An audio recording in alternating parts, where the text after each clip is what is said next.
Bueno, a continuación tenemos nuestro siguiente conferenciante, profesor Gustavo Medina Tanco. Gusto saludarlo. Usted está en México en estos momentos. Sí, en México. Un gusto también. Muchísimas gracias por la invitación.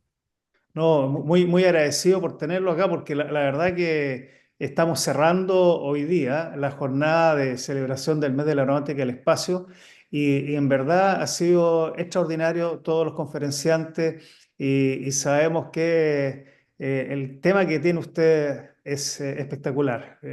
Y lo voy a presentar ahora. Ahora podemos migrar al español más simple. Bueno, el doctor Gustavo Medina Tanco obtuvo la licenciatura en física en la Universidad Nacional de Tucumán y el doctorado en ciencias por la Universidad de Sao Paulo. Realizó un par de estancias postdoctorales en el Royal Greenwich Observatory y en la Universidad de Leeds. Es creador y actual jefe del Laboratorio de Instrumentación Espacial LINX del Instituto de Ciencias Nucleares de la UNAM, México, laboratorio dedicado al desarrollo de instrumentación estratosférica y espacial para aplicaciones científicas y tecnológicas. Ha presentado extensamente en foros académicos internacionales y cuenta con más de 200 publicaciones en revistas indexadas, citada en más de 3.500 ocasiones. Ha sido editor invitado de Experimental Astronomy y editor de la revista High Energy Physics. Durante abril de este año tuvimos la oportunidad de compartir experiencias con el doctor Medina en el marco de la Feria Internacional del Aire y el Espacio FIDAE 2024, por lo cual es un privilegio realmente tenerlo con nosotros. Así que dejo con ustedes al profesor Gustavo Medina Tanco y su exposición titulada Estrategia de Desarrollo Espacial del Laboratorio de Instrumentación Espacial LINC ICN UNAM México. Así que, profesor Gustavo Medina, the floor is yours, como dice. Usted la lleva. Bueno, pues muchísimas gracias. Un placer, como siempre, estar aquí. Como bien dijo, tuve la oportunidad de estar allí hace unos meses en el marco de FIDAE y realmente fue un placer visitar a ese hermano país, pues porque estaré en México, pero soy argentino también, así que del otro lado de la cordillera.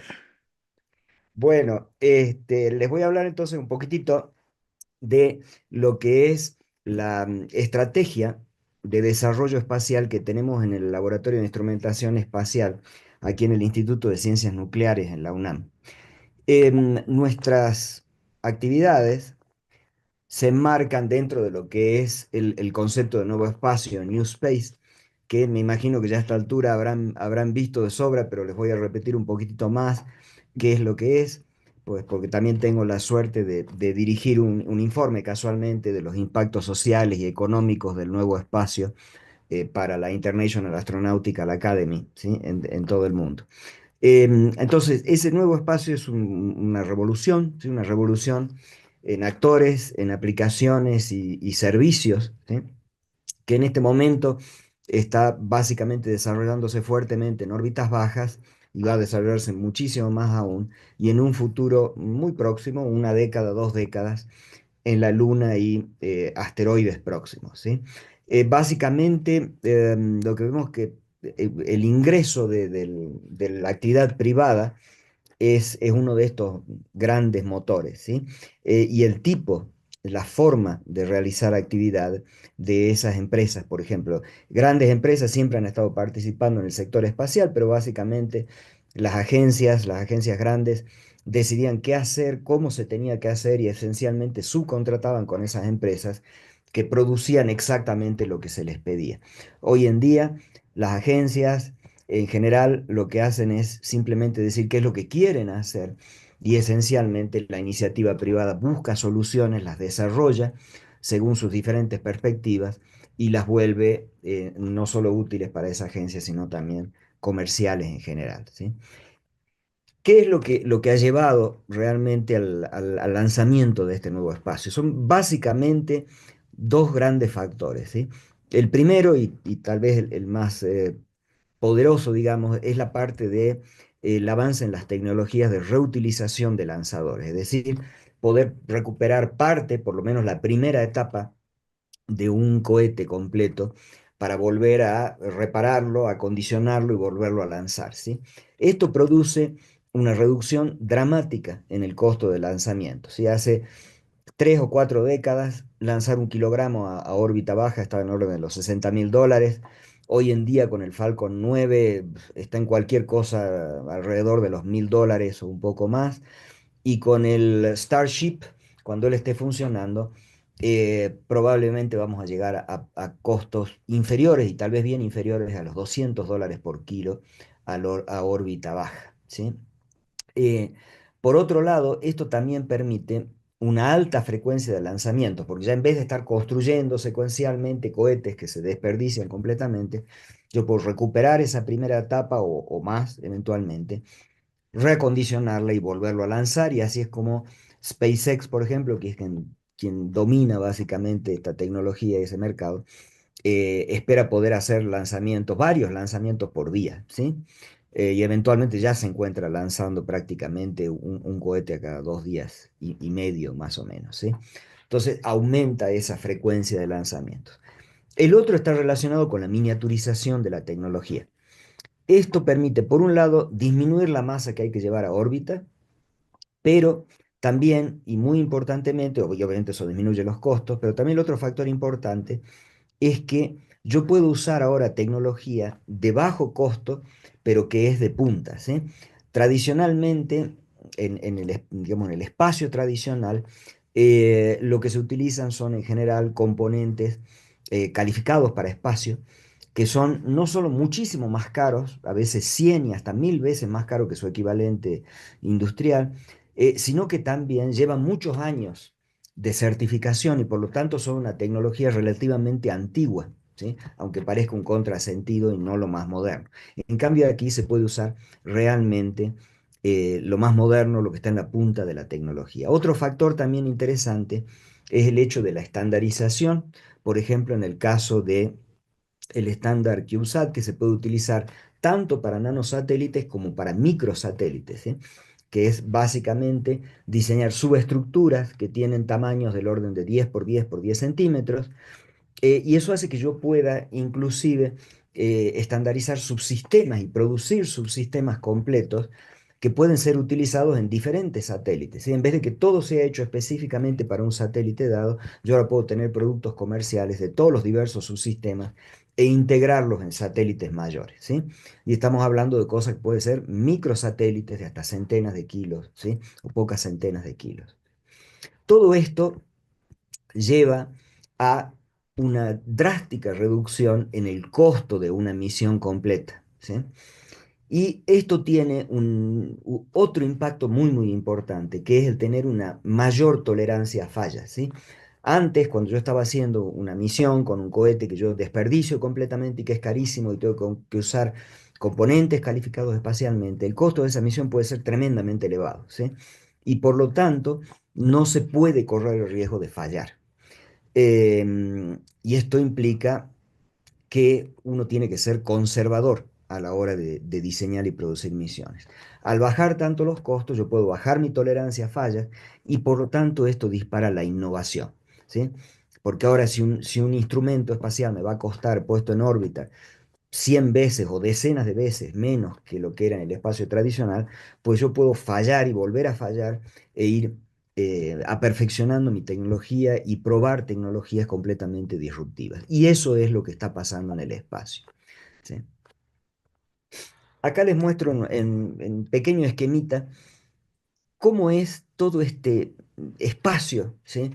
Que nos rodea y que hace parte del New Space y que nos comienza a afectar ahora y nos va a afectar mucho más en las próximas décadas, ¿sí? Esencialmente podríamos pensarlo al espacio próximo, ¿sí? Como dividirlo entre lo que es la Tierra, la Luna, Marte, los asteroides próximos, con eso me refiero a asteroides que tienen órbitas próximas a la Tierra, en torno al Sol, y después están los asteroides distantes, aquellos que están entre Marte y Júpiter, ¿sí? ¿Dónde están pasando y dónde van a pasar realmente las cosas interesantes desde el punto de vista comercial? Pues lo primero es que van a pasar aquí en torno de la Tierra, en las órbitas LEO, ¿sí? En las bajas órbitas y en las órbitas geoestacionarias. Va a pasar también en las próximas pocas décadas, ¿sí? A lo largo de la década de los 30 y los 40, en la Luna, en la superficie de la Luna y en el espacio cislunar, ¿sí? Y eventualmente inclusive puede pasar dentro de algunas décadas en los asteroides próximos, ¿sí? Marte obviamente está ahí, ¿sí? Mi visión personal es que vamos a seguir yendo, vamos a ir a Marte y vamos a ir con seres humanos, tal vez se hagan unas pocas misiones, pero más en el estilo de las misiones Apolo, si se quiere, es decir, ir, llevar generalmente máquinas, pero si se llevan seres humanos, irán a hacer alguna investigación, se estará la menor cantidad de tiempo posible y se volverá. Esto porque no existe un modelo económico para poder sobrevivir en Marte y probablemente no va a existir en muchas décadas todavía, ¿sí? Es decir, si uno pretende poner gente ahí y hacer una economía, esa economía tiene que producir algo que sea de interés también para la Tierra, para poder comerciar, porque si no, ¿cómo va a vivir esa gente ahí, esas colonias que se hagan allí? Entonces, digamos que con eso lo más importante está en torno de la Tierra y en torno de la Luna y su superficie. En las órbitas Leo, ¿sí? En la Tierra, ¿qué es lo que vamos a hacer? Pues básicamente lo mismo, y eso ya se está viendo, pero en constelaciones, ¿sí? Observación de la Tierra, Internet, ¿sí? O sea, una multitud de satélites para tener observación en tiempo casi real de toda la superficie terrestre. Internet como tenemos en Starlink o eventualmente OneWeb, Kuiper y otras constelaciones, ¿sí? Pero también vamos a tener cosas completamente nuevas, ¿sí? Por ejemplo, manufactura, ¿sí? Vamos a poner clústeres industriales, si queremos, si los podemos ver así en esa analogía, que van a recibir y albergar empresas, pequeñas fábricas que van a estar produciendo una serie de diferentes productos, ¿sí? Desde productos farmacéuticos, ¿sí? Microprocesadores, nanomateriales, en fin, muchas cosas que se pueden hacer mucho mejor en microgravedad. Pero también deberíamos tener digitalización, ¿sí? Esto es llevar centros de procesamiento de datos que hoy consumen muchísima energía y hasta los años 30 van a consumir más del 5% probablemente de toda la energía que se produce en la Tierra. ¿M? Con inteligencia artificial y blockchain, llevarlos directamente a órbita. Es decir, esos grandes centros como de Amazon o Google, ponerlos orbitalmente. Orbitalmente para que procesen datos que son producidos tanto en la superficie de la Tierra como producidos en el espacio, ¿sí? Y que serán preprocesados allí y se baja en tiempo real y comercializados desde allí y distribuidos a la tierra ya solamente en la cadena downstream como productos realmente utilizables, ¿sí? Ciertamente va a haber turismo, ¿sí? Probablemente en simbiosis con esas fábricas que podrán ser estaciones espaciales también, grandes constelaciones de Internet de las cosas para conectar absolutamente todo tipo de tecnologías que tengamos en la superficie, naves marítimas, naves aéreas, refrigeradores, sistemas de seguridad, vehículos de transporte, etcétera, etcétera, etcétera, ¿sí?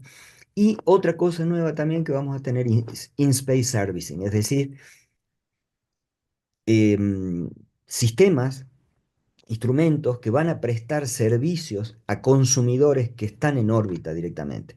Por ejemplo, hacer upgrade de satélites, recarga de combustibles en satélites, ¿sí? Transporte de instrumental y cargo desde un vehículo orbital a otro o cislunar. Si ven que en eso, estas flechas que se ven acá azules son básicamente donde se dan esos servicios, ¿sí? Tenemos servicios que son de órbita para órbita o de órbita a la Luna o de órbita a la Tierra, ¿sí?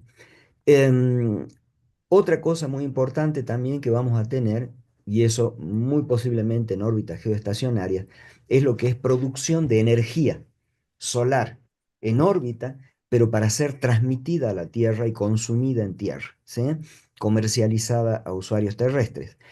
Pero la gran ventaja de eso, obviamente, es que ya en este momento la producción de energía solar es la que tiene el menor costo aquí en tierra, pero obviamente tiene problemas de intermitencia y por lo tanto de sistemas de almacenamiento de energía que son caros y complejos y de líneas de transmisión de energía bastante largas. Al llevarlo a espacio, yo me evito por un lado toda la energía solar que se pierde en la atmósfera y que es reflejada por la atmósfera, entonces tengo un input mucho mayor de energía, pero también me salvo de esa intermitencia y puedo tener energía solar en una órbita geoestacionaria prácticamente permanente, ¿sí? Eso es de hecho uno de los que se considera el killer app para los modelos de economía del nuevo espacio, ¿sí? Básicamente todos los elementos de tecnología están más o menos ahí, ¿sí? Es un problema más que nada de escalas y porque estamos hablando de infraestructuras muy, muy grandes en satélites que pueden pesar 1.500 toneladas, ¿sí? Pero casualmente el desarrollo de los grandes cohetes como el Starship, que pueden subir 1.150 toneladas eventualmente en un único lanzamiento, viabilizan todo eso. Y esos sistemas pueden vender energía no solo a la Tierra, sino venderla de órbita a órbita, por ejemplo, a los centros de manufactura o de digitalización en órbita, y también hasta a usuarios en la superficie de la Luna, desde una órbita geoestacionaria, ¿sí? Em, en la Luna también tenemos la posibilidad, ahora que no teníamos en la década de los 60 y 70, de realmente montar toda una economía, ¿sí? Primero la Luna es muy, muy favorable para hacer experimentos de gran ciencia, ¿sí? Grandes experimentos de astrofísica, de cosmología, etcétera, que, dada su envergadura, no pueden ser producidos en la Tierra y transportados hasta la Luna, ¿sí? Entonces, probablemente una buena parte de esas infraestructuras va a tener que ser producida directamente en la superficie de la Luna y vendida a los que vayan a construir esos grandes experimentos, que serán colaboraciones internacionales de muchísimos países, ¿sí? Por otro lado, también algo semejante pasa con naves espaciales para ir a Marte o ir a asteroides próximos.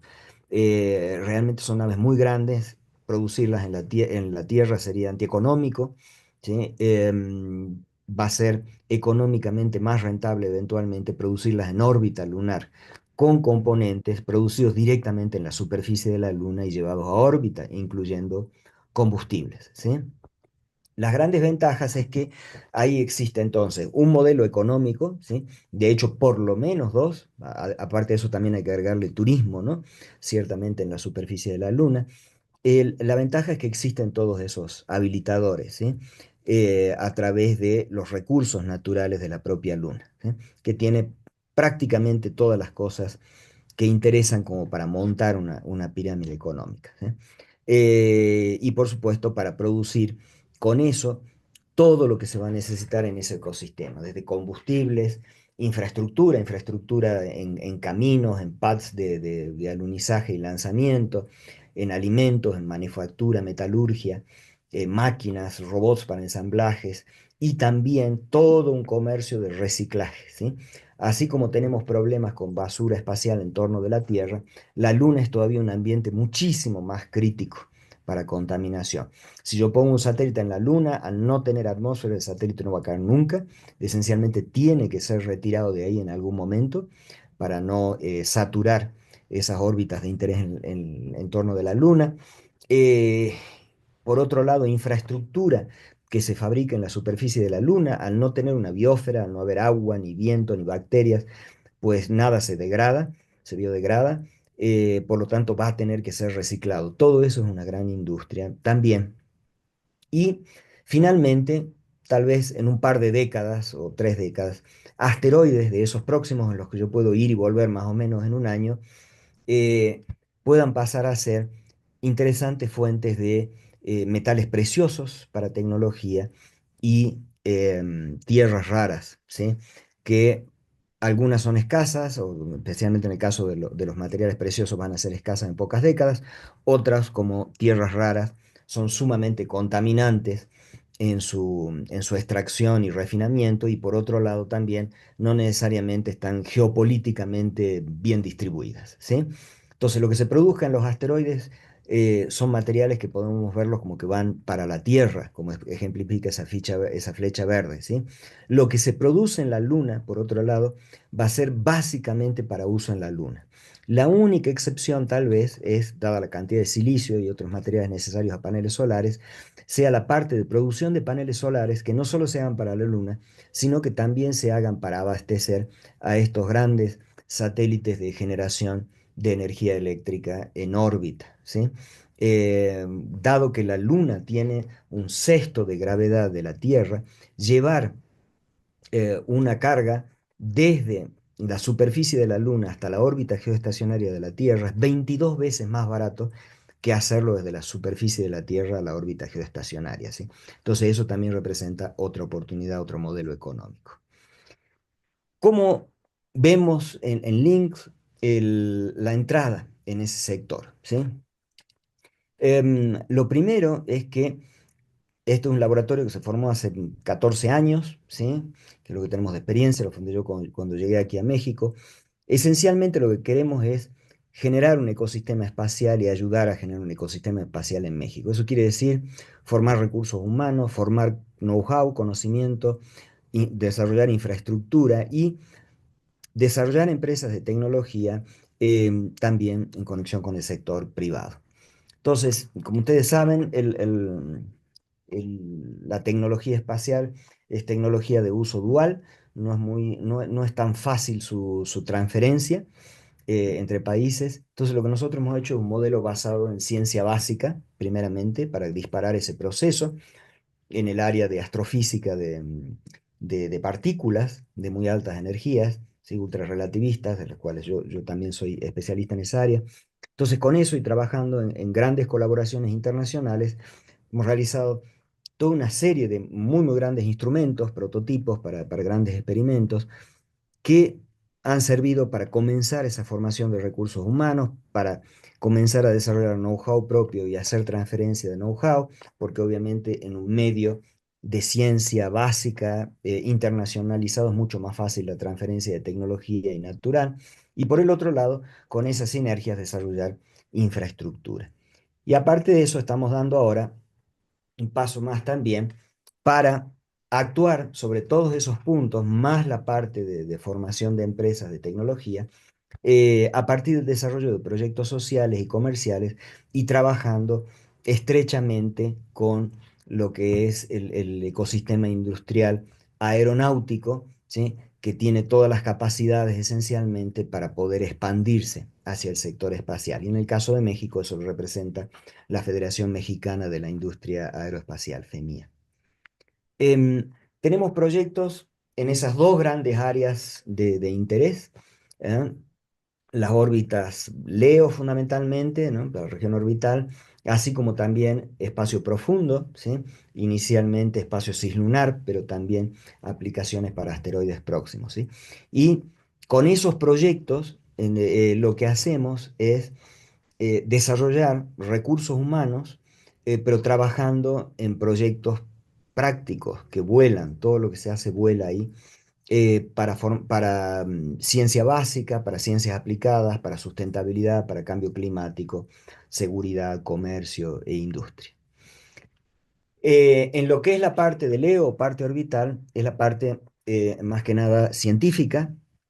Ahora hemos desarrollado toda una serie de instrumentos que son pathfinders para instrumentos realmente orbitales, muy grandes para física de partículas. Entre esos instrumentos estratosféricos, les muestro, por ejemplo, este que es EUSO-Balloon. Estos son telescopios ultravioleta que observan hacia abajo, no hacia arriba del espacio, sino hacia abajo para ver partículas de ultra altas energías, de hecho, los rayos cósmicos más energéticos del universo que entran a la atmósfera y descargan cascadas de partículas que acaban emitiendo en el ultravioleta, ¿sí? Ahí este es un instrumento de más o menos media tonelada y eso es hecho con otros 8 países, ¿sí? En colaboración, más la dirección, por ejemplo, y coordinación de la Agencia Espacial Francesa, ¿sí? Esos son ámbitos de cooperación realmente y de transferencia de tecnología y de desarrollo de capacidades. La política nuestra de cada vez que participamos en un instrumento de eso, como pueden ver aquí ejemplificado, siempre tratamos de hacer una contribución que sea significativa al instrumento, ¿sí? Si bien en general no es de las más caras, ¿sí? Por limitaciones presupuestarias nuestras, sí es fundamental a su funcionamiento para generar lo que es el nivel de calidad y de responsabilidad también que es fundamental fomentar para el desarrollo de recursos humanos en el sector. De esos instrumentos también, acá tenemos otro, esto es mayor, esto es 4,5 toneladas ya este instrumento, lanzado desde Nueva Zelanda, de estos hemos hecho dos, este es bajo la coordinación de la NASA y cooperando con otros 6 países más, y acá contribuimos toda una serie de sistemas, ¿sí? Housekeeping, sistemas de potencia, más también todo lo que es el diseño de la arquitectura térmica de estos instrumentos, ¿sí? Y pueden ver lanzando, este es el globo más grande de la NASA, ¿sí? Tiene 120 metros de diámetro, ¿sí? Estos los lanzamos típicamente desde Nueva Zelanda y pueden volar básicamente unas eh, vueltas alrededor de la Tierra a lo largo de 2 a 3 meses, a esas latitudes. Este es otro instrumento, tercero, este se lanzó el año pasado, ¿sí? También mismo globo, instrumento completamente diferente, este ya son dos grandes telescopios, ¿sí? Y en todo esto hacemos esas contribuciones y se forman recursos humanos. También acá pueden ver, esto es una cámara ultravioleta, ¿sí? Que está en la Estación Espacial Internacional. Este es un mismo tipo de telescopios, pero un prototipo ya espacial llevado ahí. Está en operación en este momento en la Estación Espacial desde el 2019. Ahí también se construyó todo lo que es, se diseñó todo el sistema de housekeeping de ese instrumento. Entonces tenemos hardware ahí también. Tenemos otros proyectos, estos ya hechos no como parte de colaboración científica, sino a partir de la maduración de esas otras colaboraciones. Este, por ejemplo, un instrumento de aplicación de ingeniería realizado directamente entre la Agencia Espacial Francesa y nosotros, ¿sí? De hecho, es un sistema para comunicación, ya sea de balones estratosféricos para cambio climático en regiones tropicales o para pequeños satélites, basado en constelaciones de telefonía celular, ¿sí? Em, Otra de las cosas que hacemos también es, para validación de nuestras propias tecnologías, hemos desarrollado dos plataformas, una estratosférica, una Estaton, que es básicamente un laboratorio donde yo puedo poner subsistemas de hasta 4 kilogramos y volarlos a 40 kilómetros de altura, ¿sí? Con lo cual podemos ir validando nuestros subsistemas, ¿sí? Y hacerlo esto con una muy buena cadencia, ¿sí? Y es mucho más barato que validarlo, obviamente, con instrumentos orbitales, ¿sí? Esta es una plataforma más grande, ¿sí? Aquí tenemos una plataforma, esto se llama Pixki, que es el mismo tipo de laboratorio, se puede dar a un subsistema o lo que se quiera validar, potencia, comunicaciones, procesamiento de datos, em, control térmico, etcétera, etcétera. Y acá podemos volar cosas de hasta 40 o 50 kilogramos. Esto lo hacemos ya directamente, no desde México, sino desde Fort Worth, con un acuerdo con NASA, ¿sí? También hacemos satélites. Les voy a mostrar una línea de satélites. Este es básicamente un modelo de un satélite, pero hecho para la estratosfera, es solo de validación de tecnología, de ingeniería. Se llamó NanoConnect 1. Fue volado algunas veces hasta la estratosfera y probado. Satélite 3U. Y eso dio lugar a este otro NanoConnect 2, que fue lanzado en febrero de 2021 desde la India, con un lanzador de ISRO, ¿sí? A 500 kilómetros de altura, con inclinación polar, ¿sí? Este satélite sirvió para validar todos nuestros sistemas, ya que iban evolucionando desde la estratosfera hasta el espacio, y también sirvió para validar eh, unas nuevas antenas de materiales nanométricos para una compañía de Estados Unidos, ¿sí? De hecho, todo este satélite es iniciativa privada, o sea, hecho por nosotros, pero el financiamiento es directamente privado, ¿sí? Ahora estamos desarrollando este otro satélite, NanoSway, para ser lanzado en 2026, ¿sí? Un satélite 3U, que tiene pues dos cargas. Bueno, esto que ven en la foto es uno de los primeros prototipos, la versión 1,3 básicamente. pero es un satélite que tiene dos cargas útiles, ¿sí? Em, una carga útil es un detector de partículas, ¿sí? Con plásticos centelladores y silicon photomultipliers, que forman un odoscopio esencialmente, o sea, es direccional. Eh, en principio es para clima espacial, ¿sí? Para medir el aumento de partículas de alta energía atrapadas en la magnetósfera terrestre como resultados de actividad solar, pero también sirve como un pathfinder para un instrumento astronómico para detección de fotones de muy alta energía, de más de un JeV, y por lo tanto ver la posibilidad de utilizar estas tecnologías para hacer observación de gamma ray burst, ¿sí? Además de eso, lleva una cámara multiespectral, ¿sí? No es de mucha resolución, son 16 metros con un SWAS de 32 kilómetros y 6 bandas, pero sí es suficiente para muchísimas aplicaciones a nivel de interés de tanto de poblaciones rurales en México como también em, de pues, eh, estudios sobre sostenibilidad, utilización del agua, deforestación, etcétera, ¿sí? Por supuesto, es un primer pathfinder para poder hacer una constelación, ¿sí? Un satélite solo de este tipo no hace mucho, pero efectivamente sí permite desarrollar todas las tecnologías y después si esto se replica en varios de estos, pues ya empezamos a tener una constelación de observación de la Tierra de aplicación realmente práctica, ¿sí?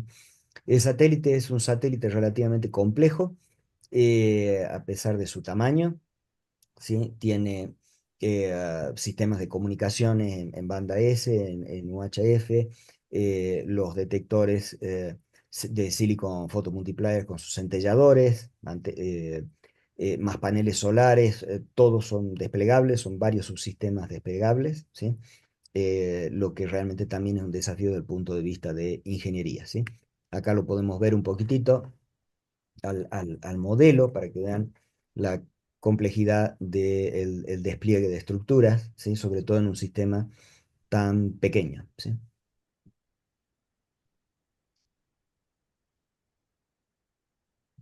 Esos especies de gavetitas grises que salen son los detectores de partículas, los dos pueden trabajar en coincidencia y forman esencialmente un telescopio para partículas de altas energías, ¿sí? O sea, yo puedo ver eh, la distribución de esas partículas ángulo de pitch en torno de las líneas del campo geomagnético. En la otra área, como les he mencionado, es el área de espacio profundo y dentro de eso comenzamos primero con una aplicación que tiene interés comercial tanto para el espacio cislunar como más adelante para asteroides próximos, ¿sí? Entonces, esa misión ese proyecto en realidad es un proyecto que se basa en una filosofía de trabajo para hacer prospección minera y eventualmente extracción minera, basada en enjambres de pequeños robots, microrobots, que puedan propagarse sobre grandes áreas, ¿sí? Para realmente optimizar lo que es las características que tiene la distribución de minerales en la Luna o en un asteroide, en las cuales no están distribuidos o concentrados en vetas de minerales, sino distribuidos sobre grandes áreas, ¿sí? Y eso como tal es un concepto innovador a nivel mundial. Entonces, ese proyecto incluye un mínimo de 3 misiones a la Luna, ¿sí? Colmena 1, que ya fue lanzado y que vamos a ver, y Colmena 2 y Colmena 3 estimados para 2028 y 2031, ¿sí? La primera, Colmena 1, fue una prueba de concepto de miniaturización para el espacio, pues algo que no se había hecho, había que hacerlo realmente para demostrar que se puede miniaturizar realmente hasta ese punto y sobrevivir al espacio. Quiere decir que hay que desarrollar toda una serie de tecnologías diferentes para supervivencia en el espacio, no se pueden utilizar las tradicionales. Lo mismo al disminuir tanto la masa de estos sistemas, eh, tampoco es trivial lograr una tecnología que sea capaz de resistir a las vibraciones, choques y otras demandas de gradientes de presión, etcétera, que se tienen en un lanzamiento o en un alunizaje, ¿sí? Entonces también tiene esos objetivos de validación de todas esas tecnologías. Y finalmente tiene un aspecto científico que es, dado que nuestra filosofía se basa en la utilización de micro robots o robots muy pequeños. En las características que nosotros debemos superar de la superficie lunar son diferentes a las de otras máquinas, en el sentido de que estamos muy, muy cerca del regolito, inmersos dentro de lo que es la capa límite de la superficie lunar, que contiene un plasma polvoroso que se forma por la interacción entre el viento solar, la radiación ultravioleta y partículas menores de un micrón de lo que es el regolito, que se cargan electrostáticamente y levitan a unos 20 o 30 centímetros de la superficie lunar. Entonces los robots también tenían como objetivo hacer esas mediciones. Por lo tanto, los robots que van a esa primera misión no eran robots para minería, sino robots científicos, ¿sí? Las otras misiones, la segunda, por ejemplo, sí, ya incluye robots para minería, robots de prospección minera, ¿sí? Serán unos 3 unidades y tendrán que realizar trabajo diurno y por lo menos sobrevivir a una noche en hibernación para prenderse al día siguiente. Y bueno, también realizar tareas de navegación, posicionamiento espacial, etcétera, ¿sí? Y Colmena 3 se esperaría que fuera ya el modelo final del robot para prospección minera, con una plataforma e interfaces para cargas útiles genéricas, sensores químicos, capacidad de almacenamiento de datos, transporte de muestras de material y supervivencia a largo plazo con hibernación nocturna y operación diurna más trabajo en enjambre, ¿sí? Los robots de esa primera misión de Colmena 1 pesaban 56 gramos, ¿sí? Esto es increíblemente pequeño para utilización en esas condiciones, somos los primeros en hacerlo. Todos estos sistemas tienen que resistir entonces pasivamente al clima espacial, ¿sí? Y aparte de eso están hechos pues con polímeros, optimizando sensores, producción de energía, etcétera. Todo eso debe ser contenido dentro de otro sistema que le llamamos TTDM, ¿sí? Que básicamente los contiene durante el lanzamiento, viaje y alunizaje, y aparte de eso tiene un sistema de despliegue, que es esencialmente una catapulta para lanzarlos, eyectarlos a unos 15 metros del lander para evitar que estén en la sombra del lander, ya que son tan chicos que no tienen batería, son con luz solar directa. Em, y por otro lado, evitar la perturbación del terreno próximo al lander por los cohetes del sistema, ¿sí? Toda la misión, junto con todo este sistema que también tiene sus sistemas de telecomunicaciones, computadoras de bordo, procesamiento de datos, etcétera, etcétera, más sensores también para medición trabajando junto con los robots, caracterización de plasma y de ondas magneto-hidrodinámicas. Todo eso más los robots pesa 608 gramos, ¿sí? Y es realmente un hito en miniaturización espacial. Todo esto fue lanzado el 8 de enero de 2024 a bordo de la nave Peregrine de Astrobotic. Esa fue lanzada sobre el cohete Vulcan Centauro de United Launch Alliance, ¿sí? Con el objetivo de alunizar eventualmente en Gruithuisen Domes, en la Luna. em, bueno, acá lo pueden ver un poquitito al modelo de vuelo, esto es en sala limpia, eso es todo colmena, eso es la catapulta más el sistema que los contiene, más los robots que están allí adentro. Acá podemos ver a uno de esos robots que pesa 56 gramos, vean que tiene paneles solares, no se lo consiguen apreciar de los dos lados, esto es porque como son eyectados por una catapulta pueden caer en cualquier sentido. Los paneles solares son flexibles para aguantar impactos también y vibraciones, ¿sí? Todas las estructuras son poliméricas y de hecho en la estructura, en ese toroide también hay sensores de campo magnético para caracterizar las magnetohidrodinámicas, ¿sí? Ahí los pueden ver a los robots acomodados dentro de la cazoleta de la catapulta, así como si los estuvieran viendo justo antes de ser eyectados. Aquí se puede ver el colmena montado en uno de los decks de Peregrine, ¿sí? De la nave. Y aquí lo pueden ver arriba del el cohete de United Launch Alliance, ¿sí? Del Vulcan Centaur. Eso fue lanzado entonces y inyectado perfectamente en trayectoria a la Luna. Acá lo vemos en trayectoria a la Luna. Lo que estamos viendo es colmena, parte del deck del lander y vemos la Tierra ahí al fondo. Ya en este momento estamos fuera de la magnetopausa, ¿sí? En lo que se llama espacio profundo.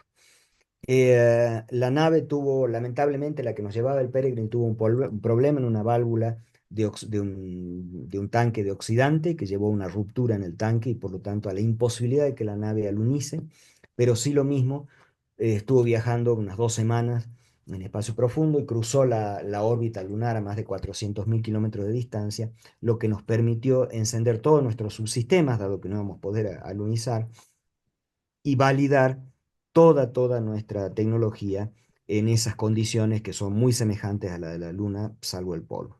¿Sí?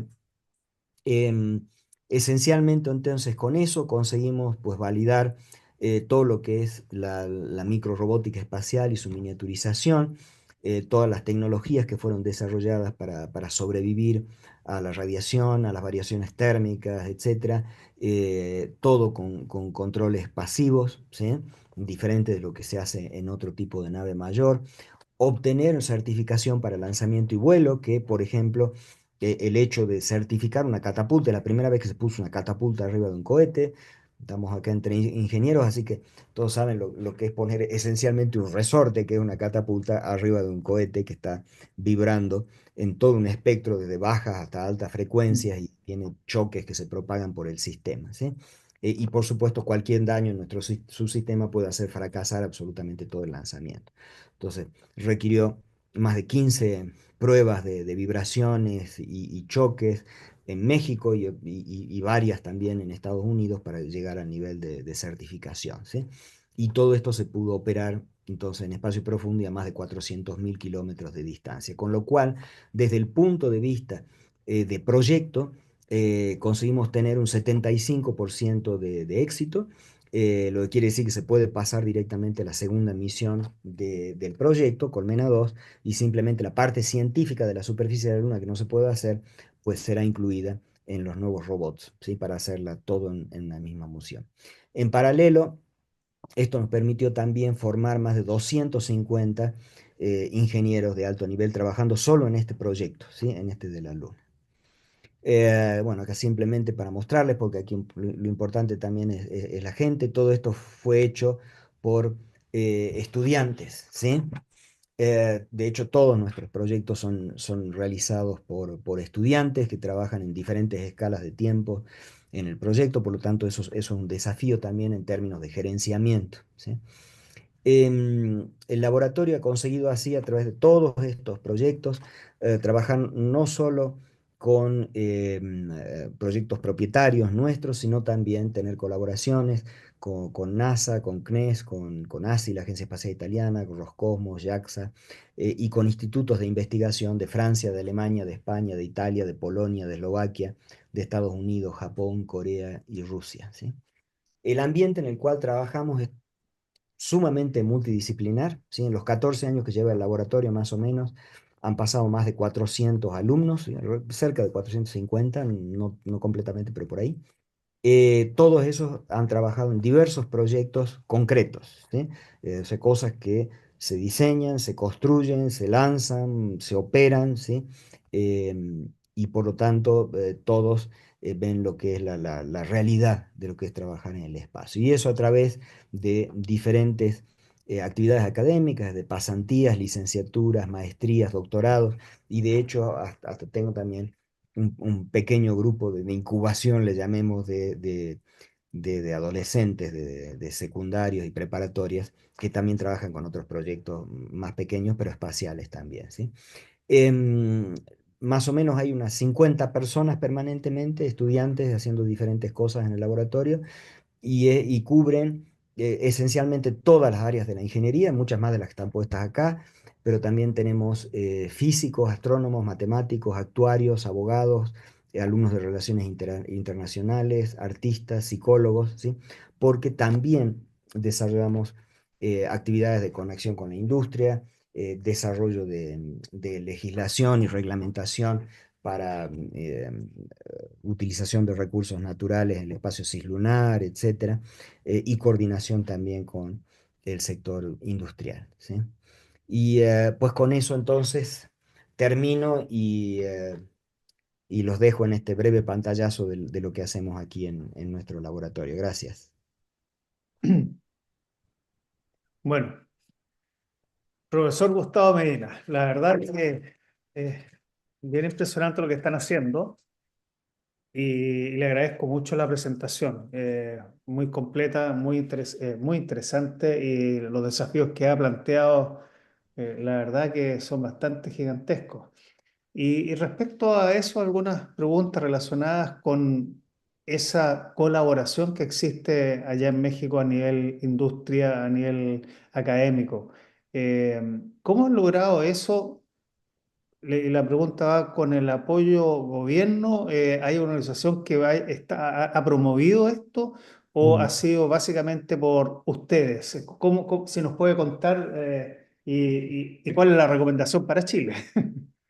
Bueno, no, esto es realmente iniciativa nuestra. O sea, yo creo que, a ver, la recomendación para Chile, yo creo que es la misma que se puede aplicar en varios de nuestros países latinoamericanos y es el hecho de esencialmente no esperar a que entidades gubernamentales apoyen, sino básicamente generar los proyectos y salir a la calle, salir a ver las asociaciones.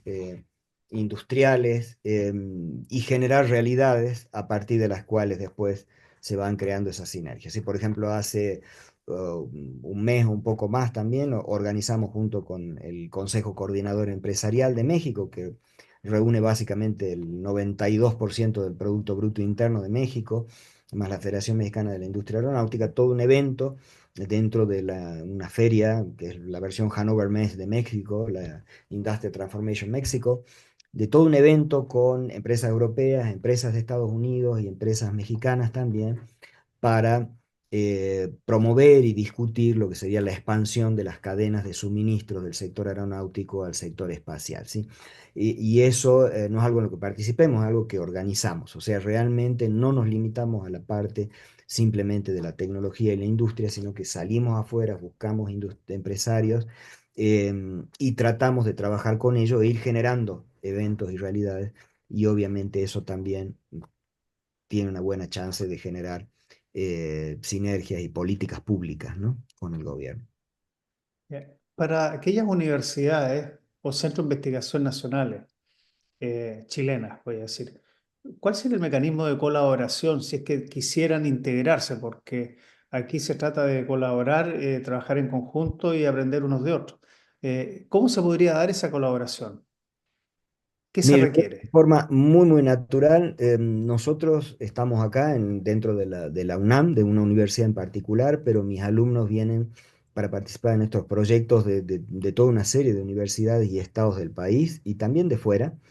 Y la opción, la visión nuestra es que esto tiene que ser abierto y está abierto.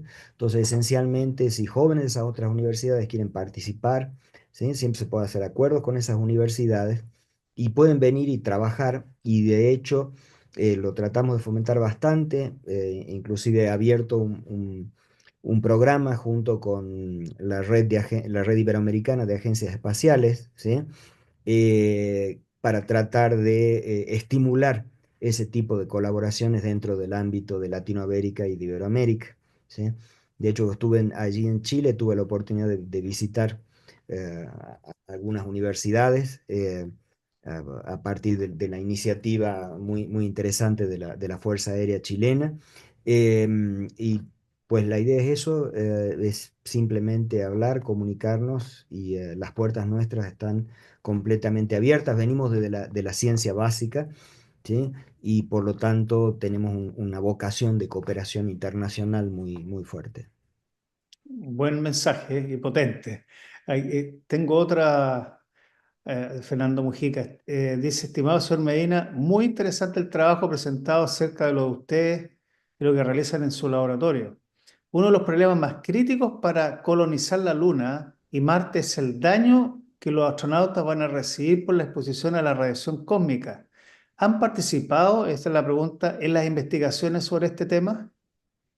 No, miren, no nos hemos dedicado todavía a esas áreas de biomedicina, ¿sí? Pero realmente sí son toda una vertiente para desarrollar cosas, ¿sí? Ciertamente está el problema de los astronautas. En general, en la Luna en general tal vez no vaya a ser tan grave. Primero porque van a haber pocos astronautas, pero sobre todo porque hay muchas posibilidades de utilizar grandes cavernas formadas por canales de lava en los cuales uno puede vivir ahí adentro, digamos, obviamente hay que acondicionarlos y eso ya pueden proteger bastante con la radiación. También se puede utilizar el propio regolito para construir, para cubrir estructuras que se construyan sobre la Luna, ¿sí? Y la otra gran ventaja es que la Luna está muy cerca, ¿sí? Y es por eso que yo creo que la Luna efectivamente va a pasar a ser parte de nuestra actividad socioeconómica en la Tierra, porque esencialmente yo puedo tener robots, máquinas trabajando allí e ir realmente cuando se necesite hacer una reparación, mantenimiento, una instalación, alguna cosa puntual, ¿sí? Y después volver, porque esencialmente, si estoy dispuesto a pagar el costo en combustible, puedo ir y volver en unos 7 días, ¿sí? Más el tiempo que me queda a trabajar allí, ¿sí? Completamente diferente es Marte, ¿sí? Es por eso que yo a Marte no lo veo tan claro, ¿sí? Primero porque no existe el modelo económico, por otro lado la gran distancia, ¿sí? Hay que viajar esencialmente 21 meses por lo menos para poder ir y volver. Eso quiere decir que yo tengo un problemita una semana después de salir de acá de la Tierra, no importa, me voy a tener que esperar casi 2 años para poder volver, ¿sí? Pero por otro lado, sí, en todo ese viaje es inevitable que me afecte que absorba una dosis de radiación que es mayor que lo que es recomendado para el ser humano en toda la vida. Por supuesto que se pueden hacer shieldings, llevando agua en las paredes de las naves, pero todo eso tiene un costo inmenso, ¿sí? Y en naves gigantescas. Pero sí es un área muy interesante de investigación, inclusive si se piensa, por ejemplo, en productos químicos, orgánicos que se lleven, medicamentos, por ejemplo, todo eso expuesto a la radiación ciertamente va a tener problemas, ¿no? O sea, sale de la Tierra una aspirina, vaya a saber qué es lo que llega después de todo ese bombardeo, ¿no? Entonces, sí, son áreas de investigación interesantes, pero nosotros a eso no nos hemos dedicado todavía, a pesar de que tenemos un irradiador y todo que podríamos utilizar para hacer un poco de investigación. Pero si alguien tiene interés en hacer una de esas cosas y colaborar con nosotros, pues lo podemos discutir, porque en principio tenemos infraestructura que se podría usar para eso también. Bueno, aparecía otra pregunta también relacionada con el modelo económico. ¿Cuándo podría existir un modelo económico y cómo podría, voy a decir, justificarse para ir a Marte? Porque por ahora se quiere ir a Marte por ir a Marte, es decir, básicamente para demostrar que sí se puede. O sea, ¿se ha visualizado realmente Yo, alguna sinceramente, posibilidad? no lo veo, ¿sí? Ya. Para las órbitas bajas, obviamente hay un gran mercado, Mm. hay un business Sí. model muy claro. Energía solar es un super business model para disparar todas las otras actividades de manufactura. Mm. En la superficie de la Luna hay por lo menos dos y tal vez varios más modelos económicos para realizar, porque son cosas que realmente yo voy a necesitar en Marte, va a haber un comprador, Mm. en la Luna, disculpe, va a haber un comprador para eso, que son clientes terrestres que van a querer generar esa infraestructura en la Luna, ¿sí? Entonces Sí. tengo todos los elementos para hacerlo y tengo todos los minerales y todo para hacerlo. Cuando me voy a Marte, el gran problema es que están todos los minerales para generar una economía marciana, Mm. pero marciana local, in situ. Pero eso es muy difícil de disparar porque yo tendría que tener una masa crítica de tecnología y de gente para hacerlo, porque yo no puedo llevar nada. Entonces todo tendría que ser fabricado y producido desde las Mm. empresas y todo y consumido allí. Pero eso así, inclusive, imagínense tener todas las fábricas para hacer absolutamente todo, pero tener solamente 10.000 habitantes, ¿no? Mm. Imposible, ¿sí? Ellos no son los consumidores. Podrían ser productores, pero no consumidores. Entonces el consumidor tiene que necesariamente ser la tierra, ¿sí? Que no va a pagar gratuitamente para que un montón de gente pues esté paseando en Marte, ¿no? Mm. Tiene que haber un intercambio económico. Y no veo qué es lo que Marte pueda producir que la Tierra no tenga, a un costo infinitamente más barato. Mm. Entonces, realmente no lo veo. Por supuesto, pueden surgir cosas nuevas, pero si uno no las ve en el horizonte, pues se pueden pasar muchas, muchas décadas. Yo no quiero ser pesimista, pero Mm. yo diría que antes de un siglo no esperaría que realmente Claro. haya algo económico que esté Mm. funcionando en Marte. Es decir, esperaría que hagamos lo mismo que hicimos en la Luna en la década del 60 y 70. Vamos a hacer Mm. ciencia. Va a ser un hecho geopolítico, a ver quién dice que llegó primero, etcétera. Mm. pero no vamos a pasar de eso hasta porque lo que hay para hacer de ciencia lo pueden hacer mucho más fácil, mucho más barato robots. Mm. ¿Y cómo se resuelve el problema de combustible? Porque ir a Marte, claro, se puede llegar y la pregunta ahora es que hay que regresar. Por lo tanto, hay que tener combustible para poder Hay, retornar. hay por lo menos dos modelos y los dos son Sí. complejísimos y caros, ¿sí? Una es hacer varios viajes a Marte con naves primero que lo único que llevan es combustible, ¿sí? Ujú. Bueno, más todo lo que se requiera de Sí. infraestructura para guardar ese combustible en la superficie. O sea, un viaje tripulado requiere muchísimos más viajes previos. La otra es enviar una planta, ahí yo envío el combustible ya hecho. La Mm. otra es yo enviar una planta de producción de combustible a partir de recursos naturales marcianos y que esa planta se autoensamble, ¿sí? En forma autónoma se ensamble allí y comience a producir combustibles durante algunos años Mm. probablemente, hasta tener una cantidad de combustible lo suficientemente grande como para el viaje de vuelta. Y de hecho, tal vez inclusive robóticamente empezar a construir lo que sería un habitáculo para esa gente, porque imagínense también que la gente que vaya allá por lo menos va a tener que pasar algunos meses por lo menos, sobre la superficie, si solo quieren ir y volver. Y en ese caso, la nave grande que los lleve no va a poder amartizar. Esa nave quedará en órbita. Mm. Quien tendrá que bajar es una pequeña nave.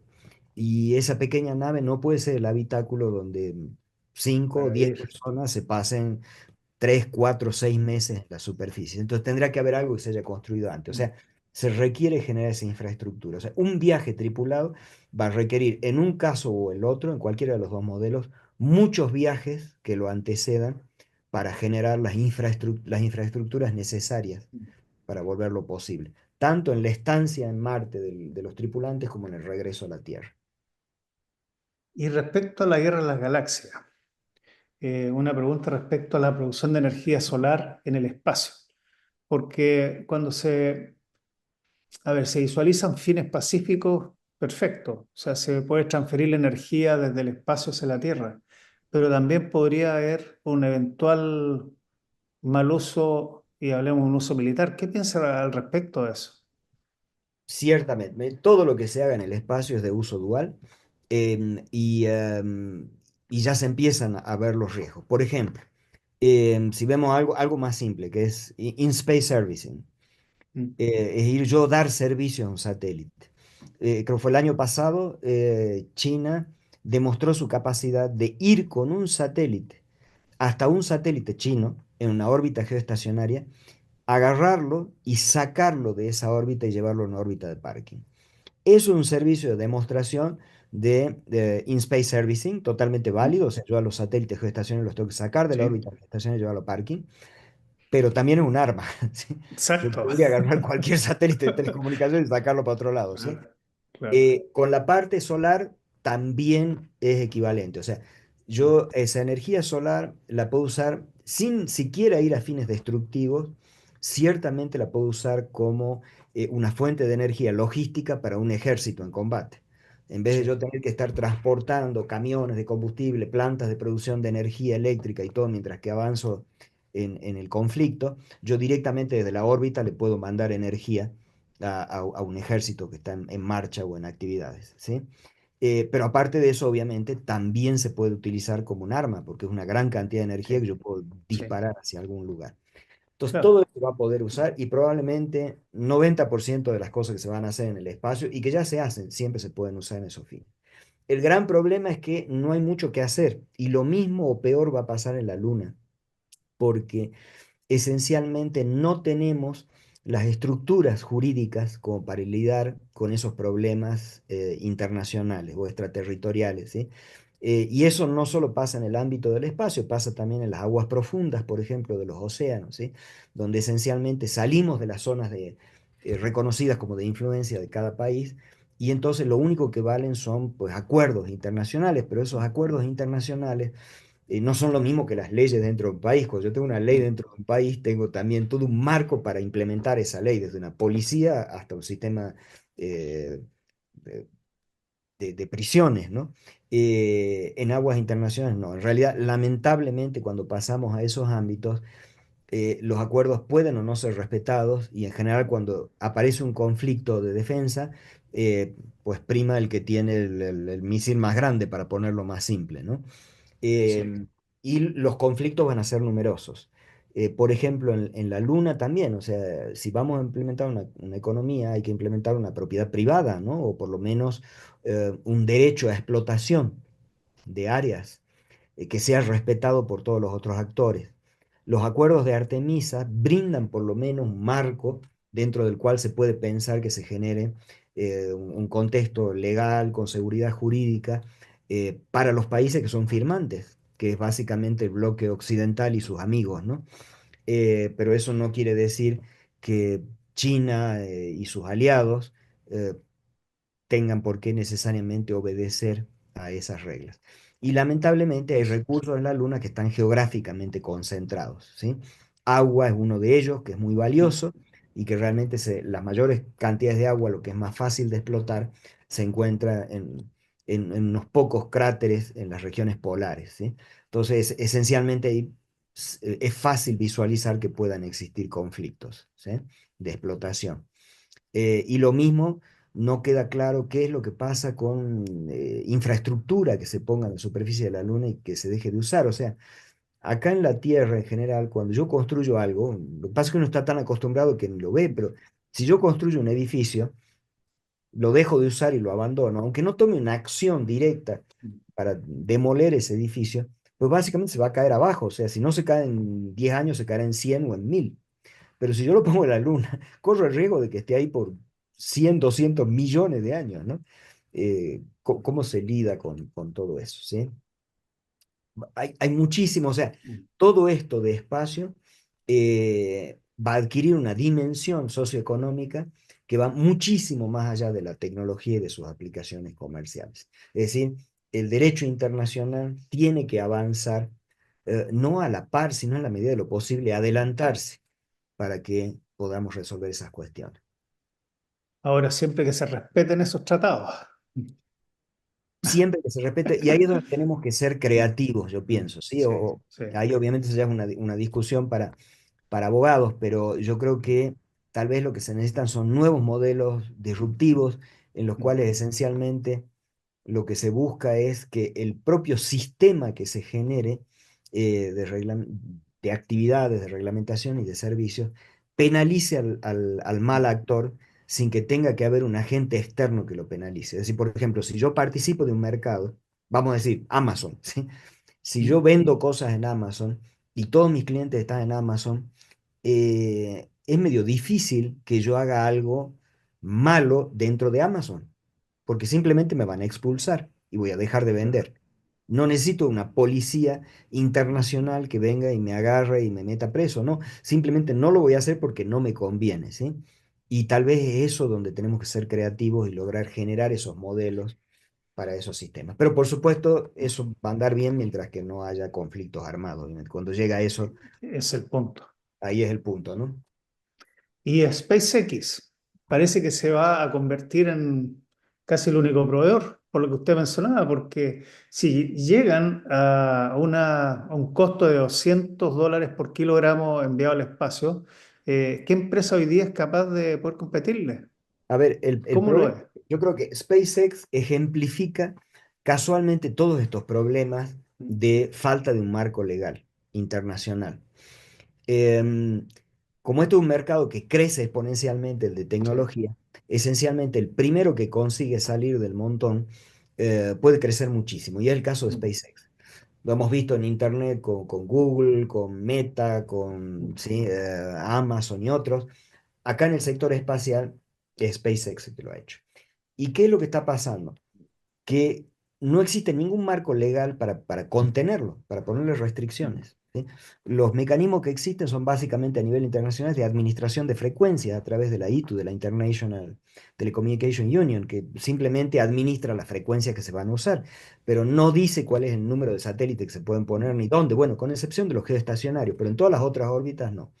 Entonces, ¿qué pasa? Que el primero que llega, en este caso fue SpaceX, eh, agarra y decide poner toda una constelación para Internet. Entonces ya tiene más de 6.000 satélites, ¿sí? Muchos más que todos los otros satélites que existen. Y planea poner 15.000 y tiene licencias en trámite para hasta 45.000 satélites. Y está generando otra constelación a través de un acuerdo con la Space Force de Estados Unidos para una constelación de observación de la Tierra para uso en defensa. mm, No sabemos cuántos satélites serán eso, pero deben ser un montón, porque ciertamente va a ser para observación en tiempo real de todo el planeta. ¿Qué es lo que va a pasar? Que comienza a crearse una realidad que después va a ser muy difícil mitigar mediante legislación. Simplemente porque, por ejemplo, se toman las claro. órbitas bajas, el espacio es grande, pero no es Mm, infinito, ¿sí?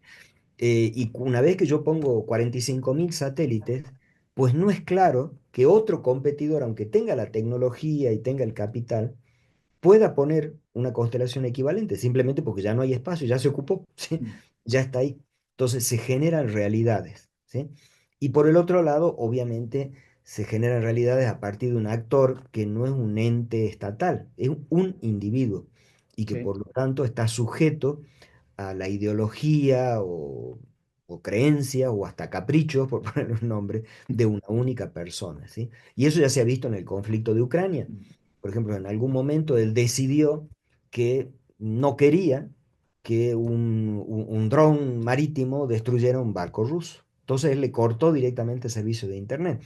Eso es un hecho emblemático. O sea, mm, ningún actor individual, una persona en la historia de la humanidad, ha tomado una acción de ese nivel de gobierno, ¿no? mm, Y él la puede tomar, ¿sí? Porque en ese caso él tiene una infraestructura que ni el propio Estados Unidos posee la tiene. y la va a tener mucho más. Entonces, sí, SpaceX es una gran fortaleza en cuanto al nuevo espacio, pero yo creo que también es un gran riesgo en una serie de sentidos, ¿sí? Y con el gran problema de que esas empresas, pues, si yo la presiono en un país, se pueden ir a otro, ¿no?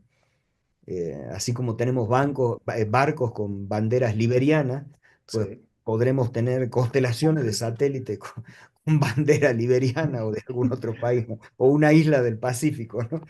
Exacto. Bueno, ya nos pasamos un poco, pero que la conversación y las preguntas yo creo que han sido bien acertadas y sobre todo la información que nos ha entregado profesor Gustavo Medina. Y la verdad que una vez más le agradecemos su tiempo, el tiempo en poder ilustrarnos respecto a lo que está pasando en el tema espacial y todo también lo que viene apegado al tema, el tema tecnológico, en tema de la participación de privados, lo que acabamos de conversar, el tema de SpaceX, Marte, la Luna, la minería espacial, todo lo que viene. Así que realmente creo que nos ha entregado una completa visión y una vez más le damos las gracias y también que nos haya acompañado en el cierre de este mes de la aeronáutica y el espacio, porque hoy día con su presentación, su conferencia, nosotros damos por concluido el mes de la aeronáutica y el espacio. Así que le mandamos desde acá, un poco de lejos, mire, muchas felicitaciones, los mejores deseos de éxito y esperamos poder seguir contando con usted y que, de nuevo, insisto, muy agradecido por su contribución. Muchísimas gracias, es un gran placer estar con ustedes, con mis amigos de Chile, y realmente creo que importante de todo esto es destacar la cooperación internacional. Somos fuertes cooperando y desde acá, desde este lado, están las puertas abiertas para cooperar con Chile, con muchísima alegría de hacerlo si surgen las oportunidades. Ya, pues, muchas gracias y muy buenas noches. Hasta luego, Hasta buenas noches, pronto. hasta Adiós, pronto. buenas noches.